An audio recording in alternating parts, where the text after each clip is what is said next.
The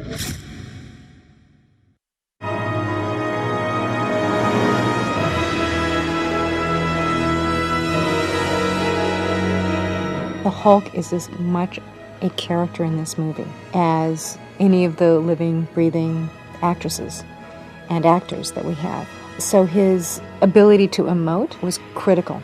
He has to move like a real person. It has to look like a real person, and it had never been done before. But ILM is definitely at the forefront of all of this stuff. It's incredibly difficult to make anything that is even close to being human out of an animated character, whether it's computer graphics or whatever. Because as we look at each other, we know that 300 little recognizable body motions that mean something. So we've had to learn all those and apply them to the Hulk correctly so that you think the Hulk has got this kind of childlike personality.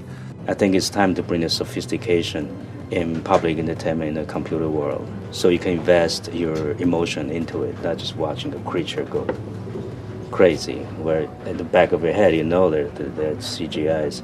I want to see if I can break that barrier. The first step is to design the character. What does he look like? The very first step we took was to do some concept paintings on how realistic was the Hulk's body. Is it a completely believable human musculature?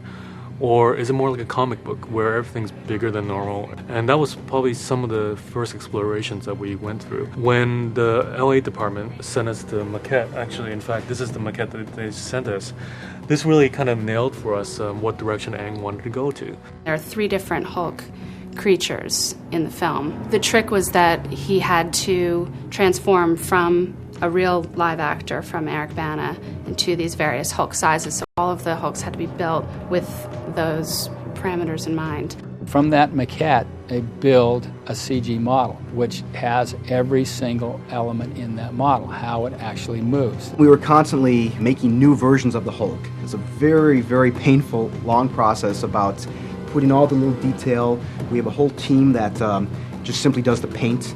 Every little pore and every little detail, that's their job. Another team that's just sculpting the muscles. We bring in bodybuilders. We do extensive research on how the muscles bend.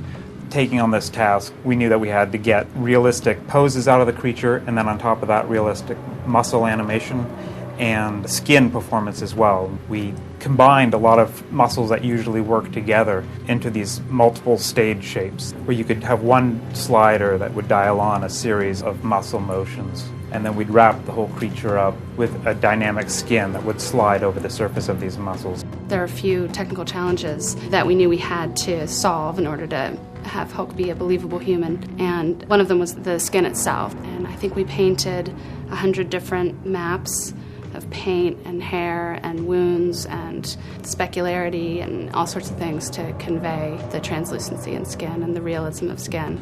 And then after the model's built, then it's a question of animating that model to look like it's working.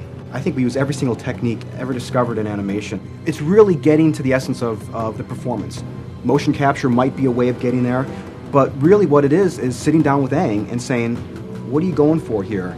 We would show video of ourselves to Ang. We'd say, what do you think? Could Hulk act like this? Could he run like this? Anytime things were overly clean, he would say, no, that looks like animation. And so really the goal here is to not make it look like animation, to go for all those imperfections that come out of real life. After the animation is approved, a technical director lights the shot based on some information that's gleaned from set and also referencing other shots in that sequence and coming up with unique ways to incorporate the character into the scene by moving objects around him. We found through learning and just experience different ways to make him really mix into the background was adding things like dirt onto him and having him kick up dirt and just interact with his environment much more so than we ever have before. So we could try to make him as dirty and dusty and grimy and sweaty as we possibly can. He's being shot at. There are wounds all over his body. You have to tear the skin, you have to have it heal again. He's interacting with water a lot, so you have to take care of all his wetness values and create a paradigm for that. Generally, the animation is done several days or weeks in advance of when it actually comes to us. And then it's our job to integrate that into the scene. So it's a matter of lighting it, shading it, putting skin texture on him. Here's the infamous Hulk throwing the tank shot, or DA-24 as we call it here. There probably were 3 to 4 dozen elements that added up to make this shot.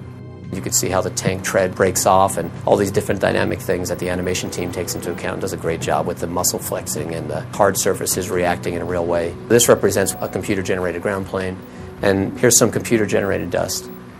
Where he starts spinning it around, you can kind of see the footprints be depressed a little from the wind. So all these elements add up to this final shot.